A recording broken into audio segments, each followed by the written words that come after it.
आज सेतो काउली फ्राई गरेर खानु मन लाग्यो साथीहरू। अलिकति जिरा अनि तेल अनि प्याज हालेर हैन, म धेरै तेल त हाल्दैन साथीहरू है। अनि काउलीको फुल मात्रै काटेर अनि जिरा लसुन अदुवा हरियो खुर्सानी पिनेको सिलौटामा। काउली त भुटभाट गर्दैखेरि नि फ्राई गरेपछि पाक्छ।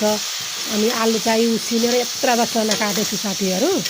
अनि गोलभेरा मसिनो खालको गोलभेरा बजारमा अहिले सहतो पनि भएछ हो कि होइन, हजुरहरू पनि किनेर खानुहोस् होइन। सहतो भएको बेलामा टन्न खानुपर्छ क्या साथीहरू।